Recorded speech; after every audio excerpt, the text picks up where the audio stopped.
Bom dia! Você sente que é difícil passar adiante aquilo que acredita? Ou então que as gerações mais novas estão se distanciando de Deus?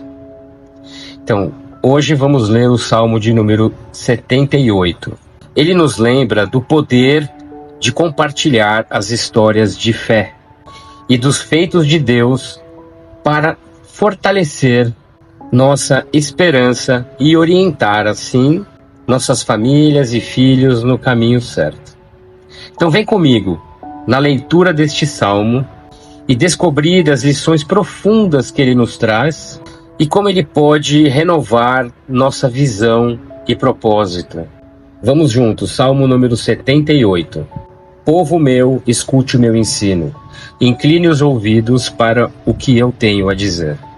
Em parábolas abrirei minha boca, proferirei enigmas do passado. O que ouvimos e aprendemos, o que nossos pais nos contaram. Não os esconderemos dos nossos filhos, contaremos à próxima geração os louváveis feitos do Senhor, o seu poder e as maravilhas que fez. Ele decretou estatutos para Jacó e em Israel estabeleceu a lei. E ordenou aos nossos antepassados que a ensinassem aos seus filhos, de modo que a geração seguinte a conhecesse, e também os filhos que ainda nasceriam, e eles por sua vez contassem aos seus próprios filhos. Então eles porão a confiança em Deus, não esquecerão os seus feitos e obedecerão aos seus mandamentos. Eles não serão como seus antepassados, obstinados e rebeldes, povo de coração desleal para com Deus, gente de espírito infiel. Os homens de Efraim, flecheiros armados, viraram as costas no dia da batalha. Não guardaram a aliança de Deus e se recusaram a viver de acordo com a sua lei. Esqueceram que ele tinha feito as maravilhas que lhes havia mostrado. Ele fez milagres diante dos seus antepassados na terra do Egito, na região de Zoã. Dividiu o mar para que pudessem passar, fez a água erguer-se como um muro. Ele os guiou com a nuvem de dia e com a luz do fogo de noite. Fendeu as rochas no deserto e deu-lhes tanta água como a que flui das profundezas. Da pedra fez sair regatos e fluir água como um rio. Mas contra ele continuaram a pecar, revoltando-se no deserto contra o Altíssimo.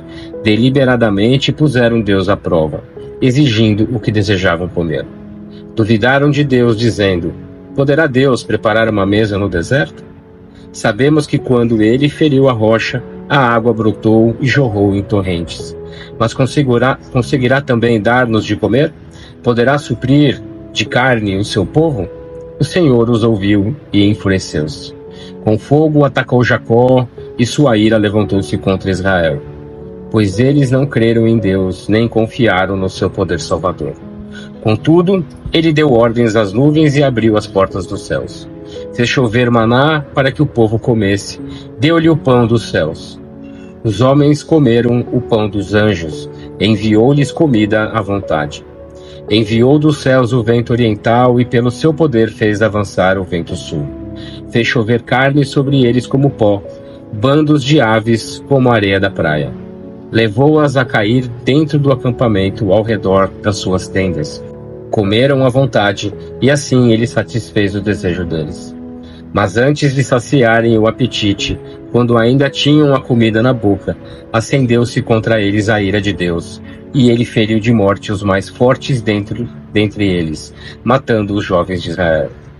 A despeito disso tudo, continuaram pecando, não creram nos seus prodígios. Por isso ele encerrou os dias deles como um sopro, e os anos deles em repentino pavor. Sempre que Deus os castigava com a morte, eles o buscavam. Com fervor se voltavam de novo para ele.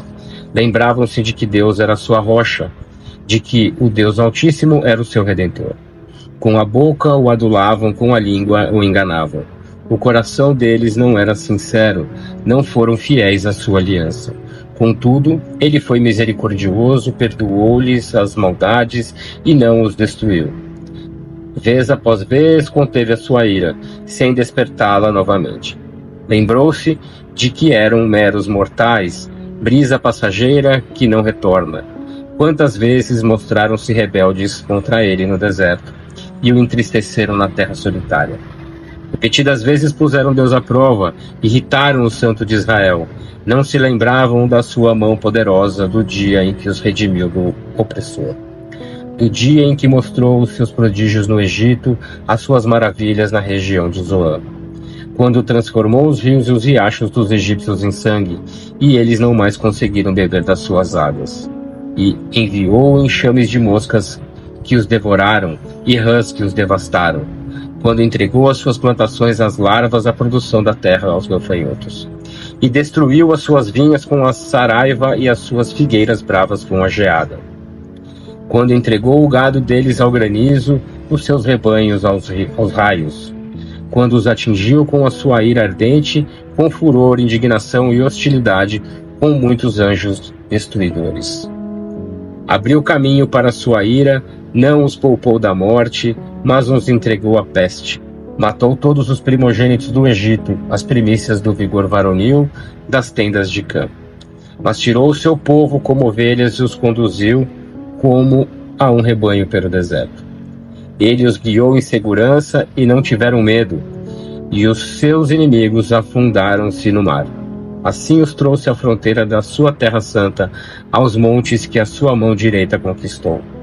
Expulsou nações que lá estavam, distribuiu-lhes as terras por herança e deu suas tendas às tribos de Israel, para que nelas habitassem.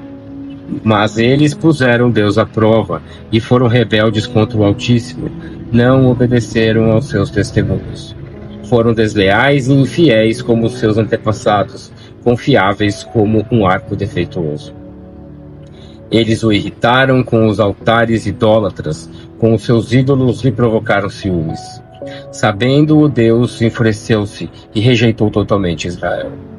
Abandonou o tabernáculo de Siló, a tenda onde habitava entre os homens. Entregou o símbolo do seu poder ao cativeiro e ao seu esplendor nas mãos do adversário.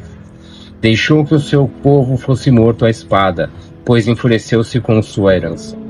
E fogo consumiu os seus jovens, e as suas moças não tiveram canções de núpcias. Os sacerdotes foram mortos à espada, as viúvas já nem podiam chorar. Então o Senhor despertou como que deu um sono, como um guerreiro despertado do domínio do vinho. Fez retroceder a golpes os seus adversários e os entregou à permanente humilhação. Também rejeitou as tendas de José e não escolheu a tribo de Efraim. Ao contrário, escolheu a tribo de Judá e o monte Sião, o qual amou. Construiu seu santuário como as alturas, como a terra o firmou para sempre. Colheu seu servo Davi e o tirou do aprisco das ovelhas, do pastoreio de ovelhas, para ser o pastor de Jacó, seu povo, de Israel, sua herança. E de coração íntegro, Davi os pastoreou, com mãos experientes os conduziu. Que assim seja, que Deus nos acompanhe nesse dia, nos abençoe e que amanhã possamos estar juntos novamente para a leitura de um outro salmo. Um abraço.